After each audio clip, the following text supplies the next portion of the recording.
여러분, 예수님께서 가장 싫어하는 게 뭔지 아십니까? 네? 여러분, 예수님께서 가장 싫어하는 게 뭘까요? 그렇죠. 하나님과의 분리를 가장 싫어합니다. 저는 이렇게 생각해 봤어요. 내가 정말 하나님하고 떨어지는 걸 그렇게 싫어할까? 마치 우리 온유와 하온이가 엄마하고 떨어지기 싫어서 잘해주겠다고 하는 할아버지 앞에서는 야단잘 쳐요. 그냥 무조건 이뻐해주고 해주는데도 할아버지 있는 것보다는 엄마하고 있는 게 그렇게 좋은데 나는 과연 하나님하고 그렇게 떨어지는 것이 그렇게 싫고 그럴까? 제 스스로 한번 깊이 생각해 봤습니다. 그래요. 여러분은 어떠신지 모르겠어요. 여러분 어떠신지 모르겠습니다. 사랑의 관계가 깊어진다고 한다면, 하나님과의 사랑의 관계가 깊어진다고 한다면 떨어지는 것이 싫을 거예요. 그렇지 않습니까? 네. 친한 사람하고 사랑하는 사람하고는 떨어지는 것이 싫을 겁니다. 물론 애들이 좀 크면 틀리겠죠. 네. 그건 또 그때 얘기고. 네. 그렇습니다. 우리는 정말 하나님과 떨어질 수 없는 그런 관계임을 우리의 삶 속에서 느끼고 살아야 되지 않을까 그렇게 생각이 듭니다. 2021년도 우리가 한번 돌이켜보면 정말 기쁜 일이 많을까 슬픈 일이 많을까 행복한 일이 많을까 불행한 일이 많을까. 그런데요, 우리 그리스도인은 불행한 일이 많아도 그게 불행이 아니라는 사실을 우리는 체험적으로 깨달을 수 있습니다. 우리에게 당하는 어려움이 많으면 많을수록 오히려 그것이 하나님과의 사랑에 대한 어떤 또 다른 하나님의 사랑, 깊은 사랑을 느낄 수 있는 그런 과정이라는 사실을 우리 그리스도인들은 느끼고 살아야 되는 것이죠. 오늘 세상에서 건져낸 그러나 시작부터가 불행이었던 한 사람을 소개해 드리고자 합니다.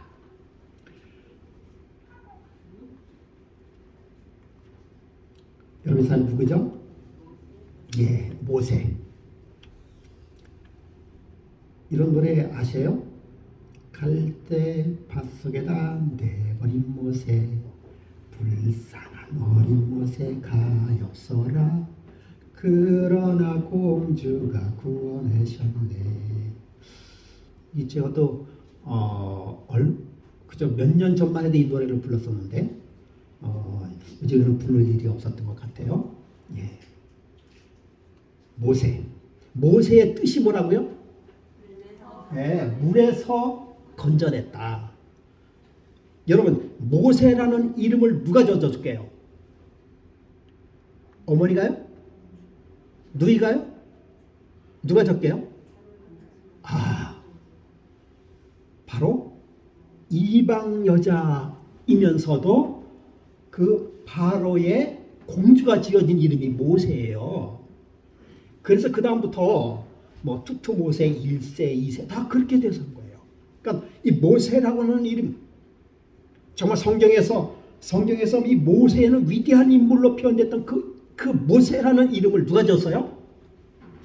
이방 나라에, 하나님을 알지 못하는 이방 나라의 합세석 공주가 지어준 그 이름이라는 사실. 여러분, 제가 이걸 왜 이렇게 강조하는지 아십니까? 그 한낱 여인이, 물론 공주죠. 한낱 여인이 이렇게 떠내려가는 그런 곳에서 준 한 아기. 그래서 그 아기 이름을 물에서 건져냈다 해서 이거 모세야. 물에서 건져냈어. 라고 했던 그 이름을 지었던 그 순간이 위대한 하나님의 사업을 이루는 순간이 되었다는 것이에요. 여러분 이거 가만히 생각해보면 우연이 아닙니다. 굉장히 우연인 것 같아요. 그렇잖아요? 굉장히 우연인 것 같은데 생각해보면 그것은 결코 우연이 아니에요. 여러분,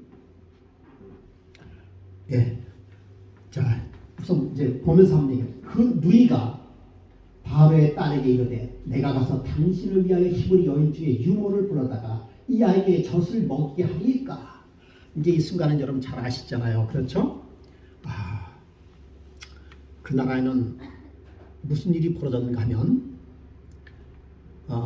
이 유대인들이 어디에 노예로 잡혀갔습니까?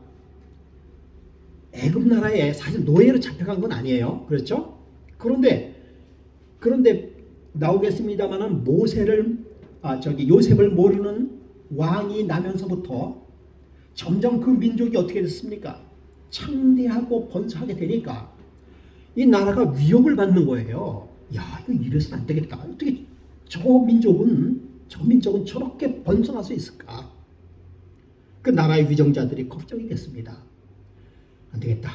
저 민족을 어떻게 해야 되겠다? 말살해야 되겠다. 말살 정책으로 한 정책이 나온 그 정책이 뭔가 하면 노예화하는 것이에요. 그래서 히브리인들을 불러다가 고용을 시키고, 아주 같은 그런 노동을 시킴으로 인해서 그 민족을 좀 괴롭게 하는 그런 정책을 썼어요. 그래서 그 민족이 노예가 됐어요. 노예가. 급기야는 이래서는 안 되겠다 해가지고 무슨 명을 내렸어요? 어린아이들은 다 잡아서 죽이되 여자아이는 살려두고 남자아이는 다 죽여라 라고 하는 그런 극단의 명령이 내리기 시작했습니다. 그래가지고 무슨 일이 벌어졌어요? 히브리 여인이 아이를 낳는다는 소식만 들으면 의사가 그 애굽의 의사가 산파 그냥 쫓아가가지고 그 아이를 남자면 어디에요? 하수구에다 집어 던져버리라고 하는 거예요. 그런데 성경에도 나와 있듯이 이 히브리 여인들은 얼마나 건강한지 산파가 도착하기 전에 아이를 낳아가지고 그냥 숨겨버렸어요. 정말 그렇겠죠. 그런 일도 있을 것이고, 이거 제 상상입니다만은 산파가 그 태어난 아기를 어떻게 버리겠어요? 어떻게 죽이겠어요? 아마 그런 것도 있지 않았을까 생각이 듭니다. 그 산파가 그 아이를 보호해 주겠죠. 그럴 것도 한계가 있어요. 그렇게 해서 낳은 아기가 기르려고 하니까 어린아이 울음소리면 다 로마네. 애굽 병사들이 뭐 합니까? 아이를 죽이더라. 할 수 없이 이 귀한 아들을 낳은 이 어머니가 갈대잎을 쫙 엮어가지고, 그리고는 그 주변에 역청을 다 발라가지고 물이 새지 않도록, 그리고는 나일강물에다가 이렇게 아이를 다 띄웠어요. 무슨 생각으로 그렇게 띄웠는지 모르겠어요.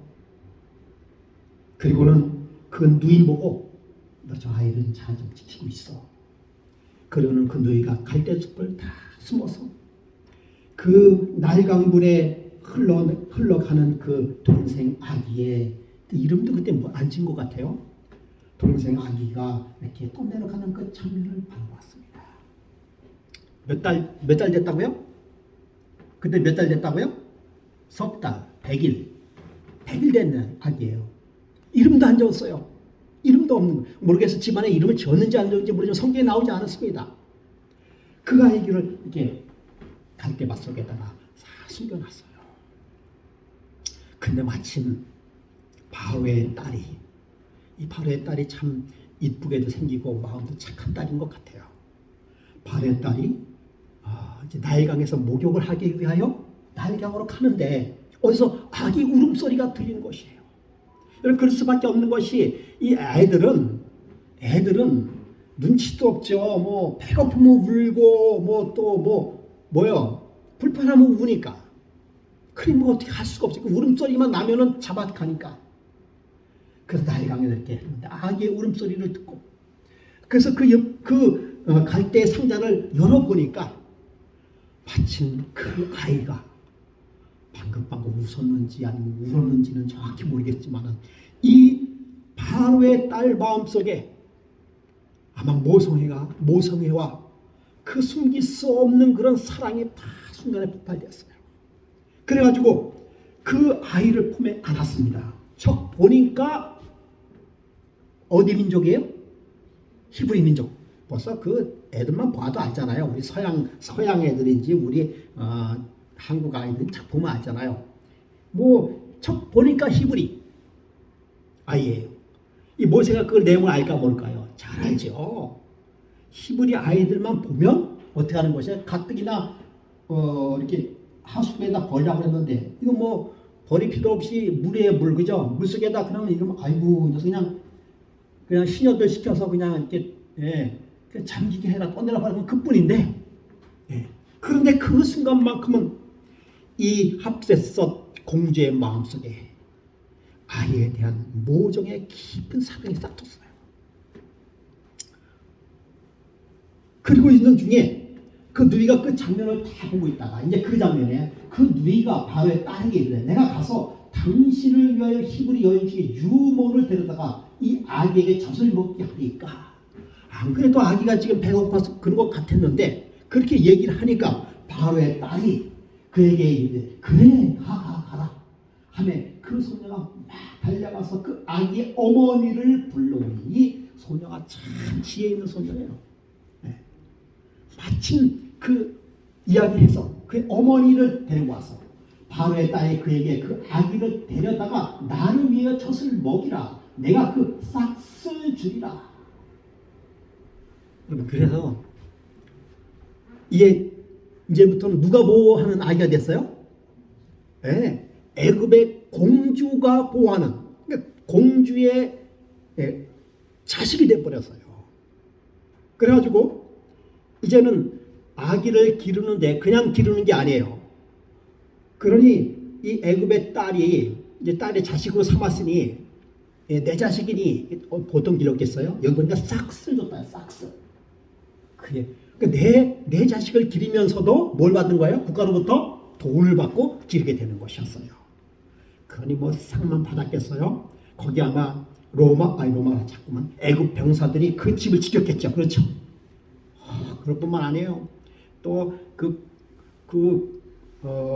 공주가 주는 거 하사품이 막 도달하고 뭐 굉장했겠잖아요. 여러분 순간이 이렇게 바뀌었습니다. 태어날 때서부터 불행을 갖고 태어난 모세였습니다. 그런데 여러분 하나님께서는 그 불행을 뭘로 바꿨습니까? 탄생에서 죽을 수밖에 없던 그 어린 생명을 불행에서 행복으로 바꾸는 분이 누구십니까? 예수 하나님이심을 여러분 생각하시기 바랍니다.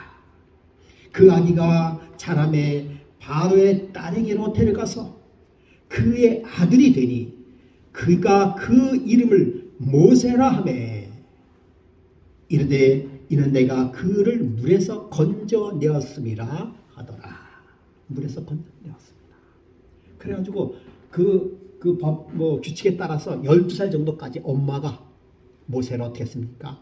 교육하고 그다음에 엄마 젖을 먹이면서 그 모세를 어떻게 했어요? 교육해가지고 그리고 이제는 바로의 딸에게로 데려가서 그가 궁중에서 모세가 궁중에서 교육을 받고 크게 되는 것입니다. 그러다가 어떤 일이 벌어졌어요? 요셉을 알지 못하는 왕이 이제 생기면서부터 아까 말씀을 드렸습니다만은 이스라엘 백성들이 생육하고 불어나서 번성하여서 매우 강하게 되고 온 땅에 가득하게 차게 되었습니다. 요셉을 알지 못하는 왕이 일어나면서부터 이 애굽에 있는 모든 사람들이 히브리인들을 뭐 하기 시작했습니까? 노예로 삼기 시작하고 구박하고 탄압하기 시작했습니다. 몇 년 동안요? 자그만치 몇 년이요? 400년 동안 그렇게 노예 생활을 하게 만드는 것이죠. 여러분 이게 피라밋인데요. 저는 정말 목회하면서 큰 특권을 얻어서 여기 가봤어요. 정말 뭐 불가사의라고 4대 불가사의니 뭐 5대 불가사의 하는데요. 이 피라밋은요 정말 대단한 것이에요. 여기 보이는 게 돌이죠. 이 돌 하나가 거의 어떤 돌은 우리 교회만한 돌도 있고요. 거의 뭐 한 트럭 정도 되는 그런 있잖아요. 큰 트럭이 있죠. 그만한 돌들이 그 돌들이 이렇게 차곡차곡 쌓여서 가는데 그것이 이렇게 삼각형으로 딱 맞아요. 그리고 높이가 아주 까마득합니다. 이런 것을 그때 당시 어떻게 지을 수 있었을까? 여러분 이것은요 사실은 히브리 노예들이 이 피라밋을 지었어요. 그들이 머리가 대단한 민족이었어요. 이것만 봐도 비록 그들이 노예 생활로 인하여 이것을 만들었지만 그러나 그들의 지혜가 얼마나 대단하다는 것을 알 수가 있습니다. 지금 지으라면 정말 짓기가 쉽지 않은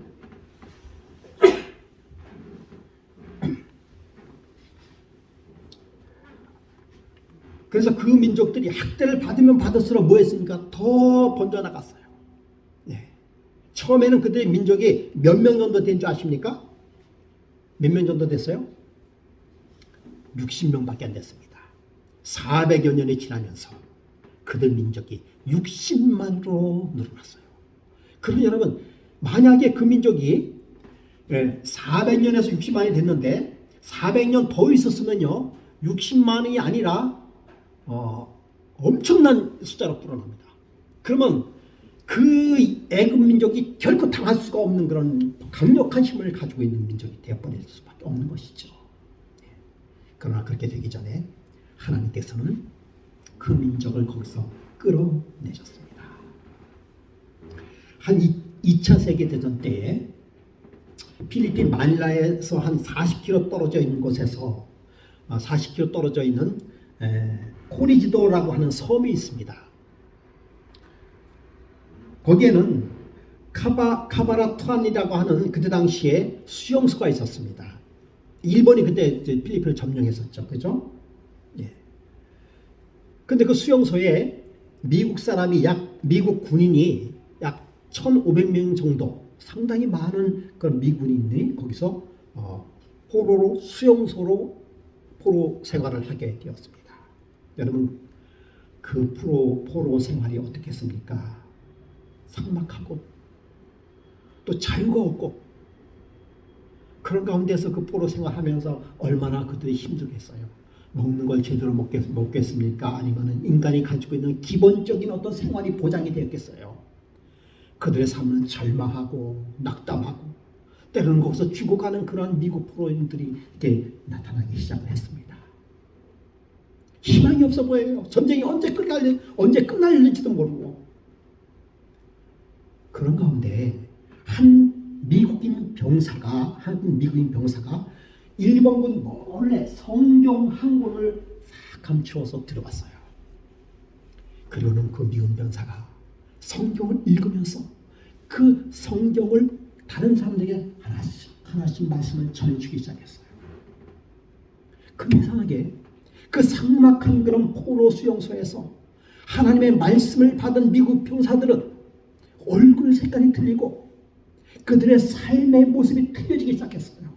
똑같은 포로 수용소에서 포로 생활을 하는데 똑같이 못 먹고 똑같이 구박을 당하고 그런데도 하나님의 말씀을 전달받은 그 사람들은 표정이 달라는 것을 알고 있어요. 그런데 이상하게 그 모습이 일본군도 모르게 이렇게 마치 코로나 번지듯이 아주 모르게 전파가 됐어요. 그런 다음에 많은 사람들이 그 말씀을 통해서 희망을 얻으면서 찬송이 나오고 그 다음에 삶이 달라진 모습을 바라보게 되었습니다. 나중에요. 성서공회에서 이 사실을 알고 이렇게 그 사건을 기록했습니다. 한 권의 성경책이 카바나투안 포로 수용소에 있는 1,500명의 포로들에게 힘과 용기를 가져다 주었다. 그렇게 성서공회에서 그 사건을 기록해 놓았던 것입니다. 여러분, 불행이, 어려움이 결코 어려움으로 끝나는 것이 아님을 여러분 기억하시기 바랍니다. 하나님께서는 그 어렵고 힘든 가운데서도 하나님께서는 반드시 반드시 당신의 백성들에게 뭘 주시는 것이에요? 예, 희망과 꿈과 그리고 오히려 행복감을 주신다는 사실을 여러분 기억하시기 바랍니다. 여러분, 하루는 그 유대인들이 나면서부터 눈이 먼 봉사를 데리고 왔어요. 예수님 앞에 데려왔습니다. 뭐라고 했는지 아시죠? 이 아이가 유대인들은 나면서부터 봉사라든지 나면서부터 절름발이는 반드시 그 죄가 누구의 죄 때문에? 그 조상들, 그 부모의 죄 때문에 그렇다라고 뭐 했습니까? 생각하고 있었어요. 그래서 예수님께 데려왔어요. 누구 죄입니까? 도대체. 그때 예수님께서 뭐라 그랬습니까? 네 죄도 내 죄도 아니고 무엇을 위하여? 예, 하나님의 영광을 위한 것이다 라고 이야기하고 있습니다. 여러분, 태어나면서부터 안진뱅이고 태어나면서부터 눈먼 장님이 봉사가 그 어떻게 하나님의 영광을 위해서 그렇게 됐을까요? 그러나 성경은 하나님은 그렇게 얘기하고 있습니다. 여러분, 우리가 당하는 어려움이 있으면 그 어려움을 통해서 하나님께서는 반드시 더 큰 영광을 당신이 얻기 위하여 그렇게 허락하셨다는 사실을 여러분 기억하시기 바랍니다. 어려운 시기에 태어났던 모세, 죽음과 한 거리에 있었던 모세. 여러분, 그의 모세의 탄생은 60만 히브리인들의 대군의 희망이 되었던 것이죠. 지금으로부터 2022년 전에, 그렇죠? 아기 예수의 탄생. 그 예수님의 탄생은 세상을 뒤바꾸셨습니다. 오늘이 12월 25일이라고 해서 크리스마스라고 하지만 여러분 그거 아시죠? 사실은 오늘은 예수님의 탄생의 날은 사실은 아니에요. 그럼에도 불구하고 우리 오늘 탄생의 날을 기념하는 건 아니지만은 그런 탄생했다는 사실을 우리는 기쁨으로 받아들인 것 아니겠습니까? 여러분, 예수님께서 이 땅에 오시면서 여러분, 예수님께 십자가에 달려 돌아가셨다는 그 장면이, 여러분, 예수님이 십자가에 달려 돌아가실 것이 예언되어 있습니까? 예, 예언되어 있습니다. 그렇죠. 수많은 그런 성경을 통해서 예수님께 십자가에 달려 돌아가실 것이 예언이 되어 있습니다. 그러면 여러분, 예수님은 어쩔 수 없이 십자가에 달려 돌아갈 수밖에 없다. 어떻게 생각하세요? 예언되어 있기 때문에 어쩔 수 없이 십자가에 달려 돌아갈 수밖에 없다. 여러분, 어떻게 생각하세요? 예언되어 있는데.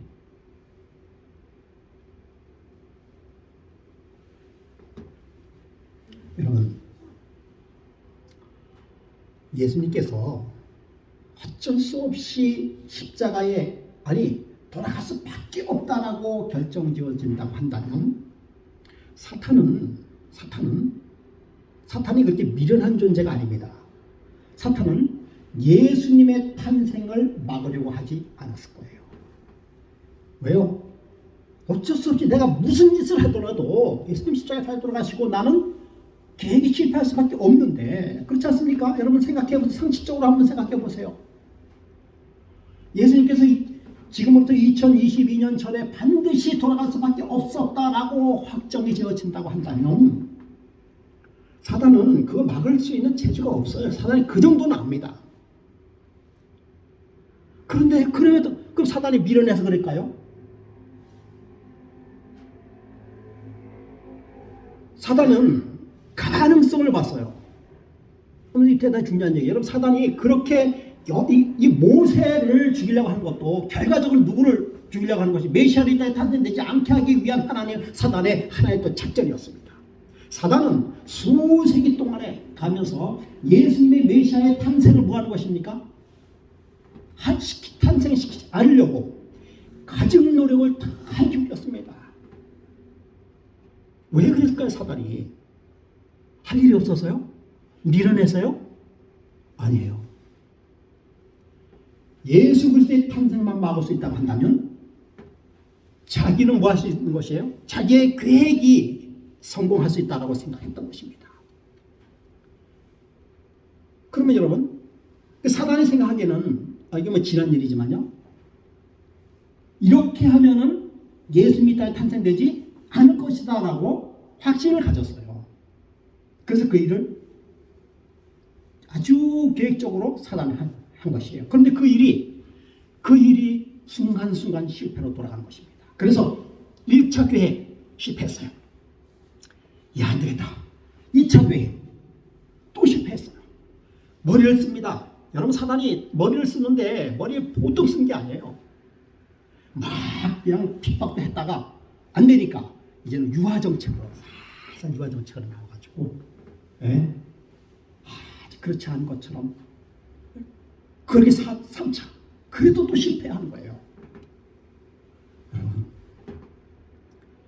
아니 예수님께서 십자가에 달려 돌아갈 수밖에 없는 근데 왜 예수님께서는 십자가에 돌아가기 바로 그 전날 저녁 때 예수님께서는 왜 그토록 고민하고 고민하셨을까요?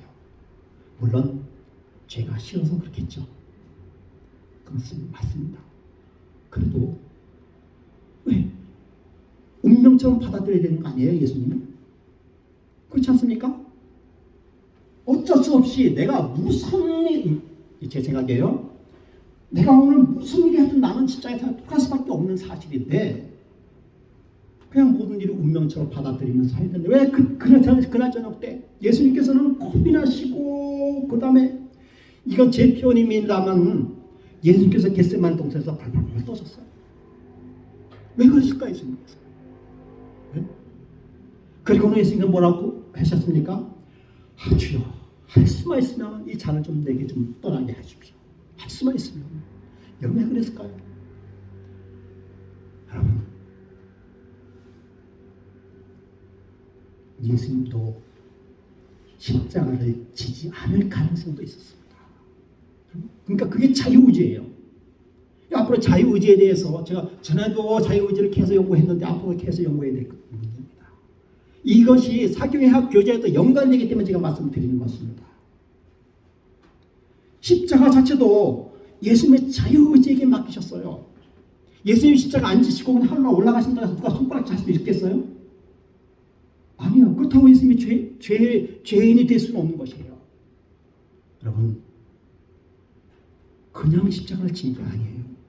여러분, 모세가 탄생해서 이 유대인들을 이끌 수 있는 그 동안에 운명되어진 모세가 아닙니다. 그렇게 되기 위하여 수많은 사람들이 머리를 짜고 하나님의 지혜를 그들에게 줬어요. 그게 그 누이가 지혜를 짜는 거예요. 그 지혜를 누가 줬을까? 하나님이 주셨어요. 그 순간에 또 하나님께서 누구를 주셨어요? 합세서 공주를 이렇게 만나게 해주셨어요. 여러분, 하나님께서 그 모세를 살리기 위하여 하나님께서 여러 방면으로 계획을 잡았다는 사실을 알고 있어요. 그 반면에 그것을 반대하기 위한 사단의 계략도 아주 치밀하게, 아주 교묘하게 계획을 잡았다는 사실을 성경을 통해서 알 수 있는 것이에요. 우연히 된 게 아닙니다. 여러분, 하나님께서 계획할 수 있지만은 그러나 그 계획을 이루시기 위한 결정적으로 어쩔 수 없이 계획이 올라가는 것이 절대 아니라는 사실을 여러분, 앞으로 그런 얘기를 계속 하기로 하고요. 그래서 산파들의 믿음이 불행을 축복으로 바꿨습니다. 산파들이 하나님을 두려워했어요. 왕의 명령을 어기고 난자기를 살렸습니다. 그들이 왜 그랬어요? 산파가 바로에게 대답하되 히브리 여인은 애굽 여인과 같지 아니하고 건장하여 산파가 그들에게 이르기 전에 해산하였더이다 하매 하나님의 그 산파들에게 은혜를 베푸시니 하나님께서는 누구를 구원하기 위하여요? 누구를 구원하기 위하여? 이스라엘 백성들을 구원하기 위하여 산파들에게도 뭘 주었다? 은혜를 베푸셨다라고 하는 것입니다. 여러분, 하나님께서 얼마나 노력하신다는 사실을 여러분 알 수가 있죠. 하나님께서는 당신의 뜻을 위하기 그냥 결정되었기 때문에 그냥 자연적으로 이루어지는 게 절대 아니에요.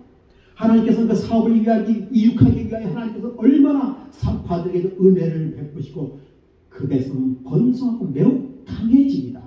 그 산파들이 하나님을 경외하였으므로. 여러분, 어떻게 산파가 하나님을 모르는 사람들이, 그래서 산파들이 하나님을 두려워하고 하나님을 경외하였으므로. 이거는 대단한 얘기예요. 그들은 거기 하나님을 절대 알 수 없는 그런 애굽인들이에요. 애굽 사람들은 그들이 태양신을 섬기는, 하나님과 반대되는, 히브리 민족과 반대되는 그런 민족이에요. 그들이 어떻게 하나님을 두려워한다는 것이 벌벌 떠는 두려움이 아니라 경외하는 거예요. 경외나 두려움이 같은 얘기입니다. 하나님을 경외하고 존경스럽고 정말 근접할 수 없는 거룩하신 분이라는 사실을 누가 알았어요? 산파가 알았어요. 누굴 통해서요? 이 히브리 여인을 통해서. 여인들이 애를 낳는 그 장면을 보면서 그걸 깨닫다라고 하는 것이, 저 민족은 하나님이 함께하는 민족이다 라는 사실을 아이 낳는 여인을 통해서 뭐했다는 걸 산파들이 깨달았다는 것이에요. 그들이 성경도 전했겠죠. 자세한 건 모르겠지만 산파들이 이렇게 돌보면서 그 히브리 여인들이 산파들에게 전도도 했겠죠. 그 자세했어요 우리? 그 자세하게 나오진 않겠지만, 어떻든 여러 가지 조건을 통해서 산파들이 하나님을 경외하게 되었다는 사실, 놀라운 사실입니다. 그래서 그들은 바로 왕에게 그 명령을 듣는 것보다는 하나님의 명령을 두려워하고 애굽 왕의 명령을 어기고. 여러분, 그 애굽 왕은요 신입니다. 잘 아시다시피 신이에요. 그 애굽의 왕의 명령을 어긴다는 것은 그들은 신의 명령과 똑같아요. 신전쟁입니다. 신전쟁. 여러분 얼마나 그래서 불행한 탄생이 행복한 성장으로 하나님께서는 만들어 주셨던 것입니다. 둘째, 불행은 또 닥쳐왔습니다. 불행은 또 닥쳐왔어요. 자라면서 불행이 닥쳐왔습니다.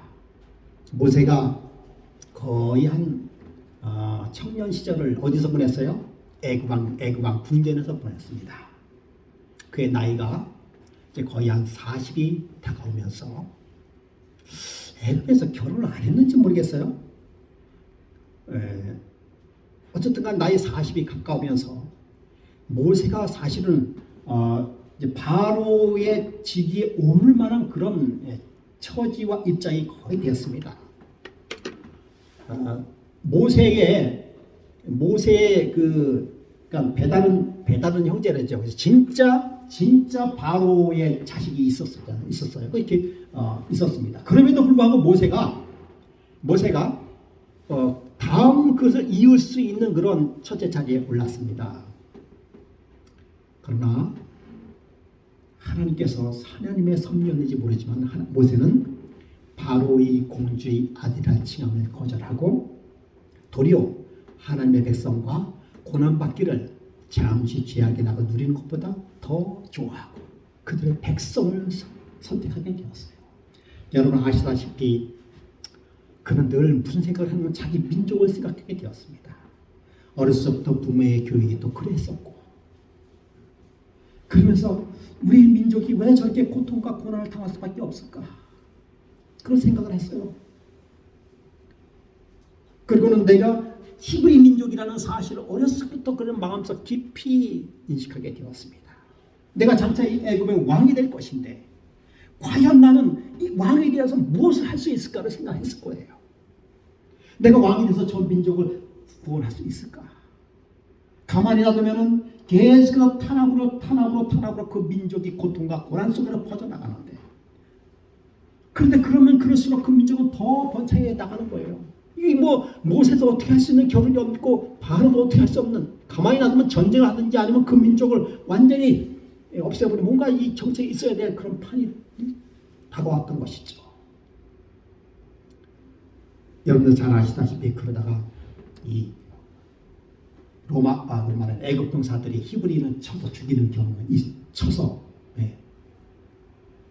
때려서 그걸 보고 이 모세가 의분이 일어났어요.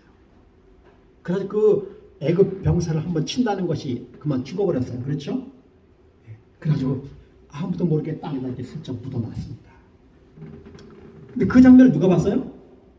같은 민족인 히브리 민족이 그걸 봤어요. 그러다가 이제 뭐 같은 민족이니까 지나다가 히브리인끼리 막 싸우는 것을 보고 모세가 그랬습니다. 싸우지 말라고 너희들은 왜 우리 민족끼리 싸우냐? 우리 민족이 잘해야 되지 않겠느냐라고 했을 때 이 히브리인이 한 얘기가 뭐였습니까? 내가 애굽의 병사를 죽이려고 하더니 또 우리까지 죽이려 하느냐라는 이야기하면서 그것 때문에 그런지 모르지만 이제 소문이 군중에 바다하게 퍼졌습니다. 안 그래도 모세를 달갑지 않게 생각했던 바로의 형제들이 이제는 모세를 어떻게 하겠습니까? 없애야 되겠다라고 하면서 이 모세는 바로의 형제들과 바로 왕에 쫓기는 신세가 되면서 그는 궁중을 나오게 되었습니다. 그러면 이것이 하나님의 섭리죠. 궁중을 나오게 됐어요. 여러분 이제 이야기를 다 하려면 시간이 막 지나가는데요. 뭐 이야기는 잘하는 내용이죠. 그래서 이렇게 정말 하루아침에 그 신세가 어떤 신세가 됐습니까? 그냥 왕궁에서 호령하던 모세는요 생기기도 잘생겼고 뭐 안 봐도 압니다. 이 머리가 툭칠한 사람이었어요. 또 언변도 좋았습니다. 누가 보더라도 그건 차기 왕권을 쥘 사람이었습니다. 운변도 잘했고요. 뭐 히브리인들이 건강도 하고 머리도 좋고 뭐 못하는 게 없습니다. 누가 견줄 만한 그런 대상자가 아니었어요 모세는. 그런데 모세가 그 모든 것들을 다 뒤로해버리고 그는 정한 모습으로 왕의 모습이 아니라 이런 정한 모습으로 광야로 가게 되었습니다. 여러분 이게 또 불행의 시작 아니겠습니까? 광야에서 몇 년 동안 살았습니까? 또 40년 동안 그 삶을 살았어요. 여러분 이 광야에 40년 동안 살면서 그는 자기가 살았던 지난 40년의 삶, 왕궁에서 살았던 40년의 삶을 다 버리고 이제는 완전히 목동이 되어버렸어요. 그래 이제 완전히 그냥 양을 치는 그저 몸에서는 양 똥 냄새가 풀풀 나고 그런 아주 누가 봐더라도 그저 쓸모없는 그런 노인으로 변해버렸다라고 하는 것입니다. 40년 동안 그렇게 답답하고 그리고 허송세월 같은 그런 세월이었습니다. 그런데 여러분 그것은 결코 하나님 앞에는 허송세월이 아니었어요. 두툼모세가 죽고 그 다음에 아멘호텝 왕이 이제 오르게 되었고 하스셋 그의 어머니도 죽고 정권의 두 번 바뀌고 그렇게 시간이 지나게 되었습니다. 그럼 무심한 세월만 지나가는 거예요. 시작도 끝도 없는 무궁한 세월이 지나가요. 40년 동안 아무것도 없이 그냥 저기 들에서 양만 치고 산다고 생각을 한번 해보세요. 희망이 없어 보이는 것이에요. 그런데 여러분 그렇지라도 하나님께서 보시기에는 그게 아니었습니다. 하나님은 모세를 넉넉하게 그리고 여유 있게 모세를 돌보고 있었습니다. 하나님께서 보시기에는 하루가 1000년이고 1000년이 하루 같은 분이십니다. 여러분 하나님 앞에 세월을 맡기시기 바랍니다. 그러면 하나님께서 우리의 세월을 책임지십니다.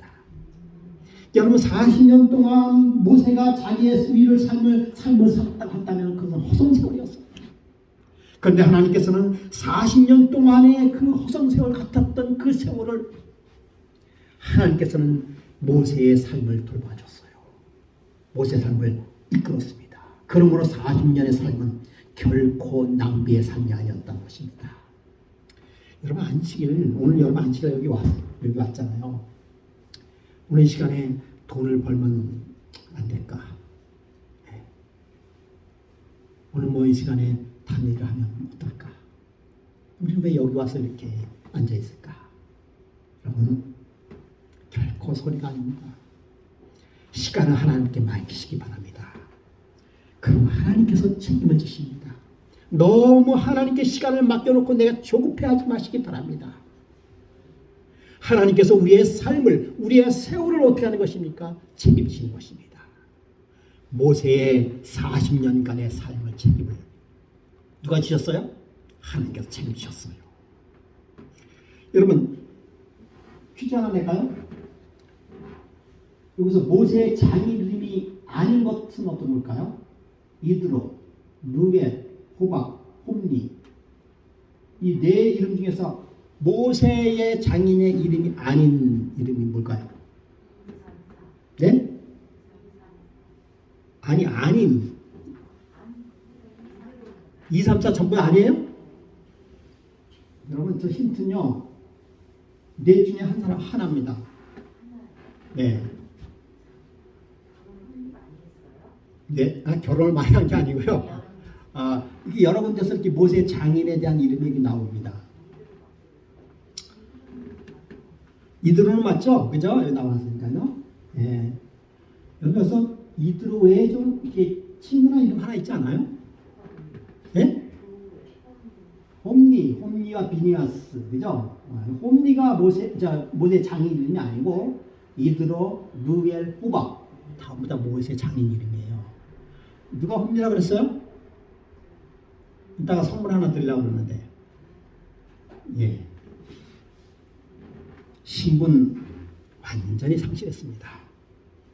그런데 신분이 상실함으로 인해서 그는 가장으로서의 행복한 삶을 또 살게 되었습니다.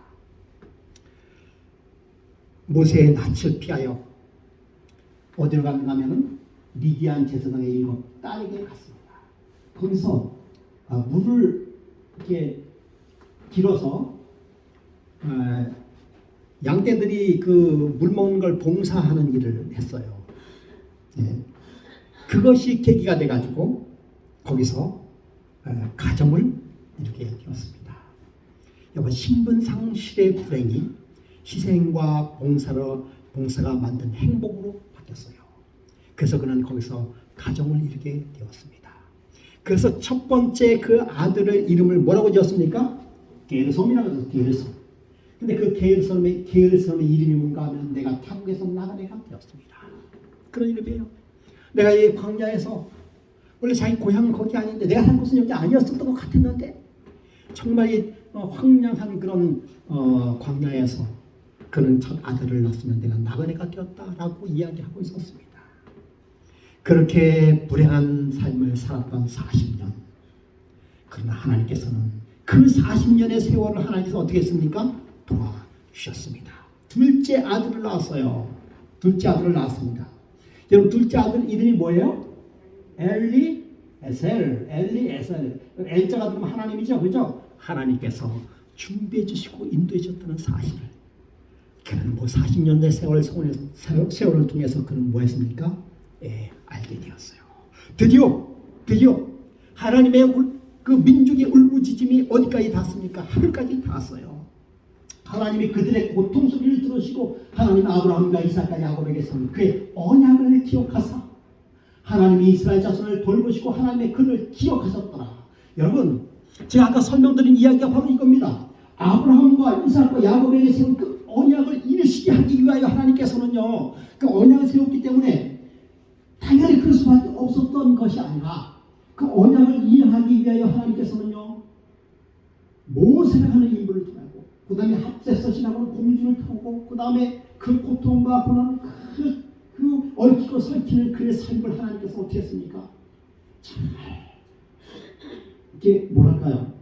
어린아이가 걸어가는 그 모습을 바라보는 부모의 심정으로 다 고독하면 안 돼. 이쪽으로 찌그했다는 사실을 여러분 모세의 삶을 통해서 알 수가 있습니다. 여러분, 지난주에 제가 삼손의 이야기를 해드렸잖아요. 여러분, 삼손이 나시린이었었잖아요. 태어나면서부터 자기를 구별한 나시린이었어요. 그렇지 않습니까? 그런 나시린으로서의 언약을 이루었지만 나시린으로서의 확정받지는 않았어요. 아니 여러분, 나시린으로서 확정을 받았다고 한다면 그는 어떻게든 간에 나시린이 되어서 일을 할 수밖에 없잖아요. 근데 삼손의 과정을 보면 결국 그게 아니에요. 왜 삼손이 그렇게 고통과 고난을 또 받을 수밖에? 그 삼손이 그 유혹을 나시린으로 해서 유혹을 받을 이유가 없는데, 그 나시린의 언약을 깨기 위한 사탄의 노력이 얼마나 극심했다는 사실을 여러분 삼손이 이해할 줄 알 수 있잖아요. 어떻게든 나시린의 그 언약을 깨버려요. 왜? 사단이 나시린으로서의 살 수밖에 없다고 결정이 되었다고 한다면 굳이 그런 노력을 할 필요가 없어요. 어차피 그렇게 되는 건데. 그런데 여러분, 삼손이 나시린의 삶을 사단은 막으려면 막을 수 있었습니다. 그래서 막았어요. 어떻게 했습니까? 머리가 다 했잖아요. 그는 눈도 못 펴고, 그는 뭐 할 수밖에 없는, 나시린의 삶을 이행할 수 없는 그런 상태까지 어떻게 했을까? 떨어져 버렸어요. 그러나 하나님께서는 끝까지 삼손을 뭐 하지 않았습니까? 놓지 않았어요. 여러분, 그때 삼손이 마음속에 뭐 했습니까? 회개함으로 인해서 나시린의 그 약속을 다시 한번 찾게 된 것입니다. 여러분, 머리가 길렀기 때문에 힘이 난 게 아니라 머리를 길렀다 하는 언약을 이루었기 때문에 그런 것입니다.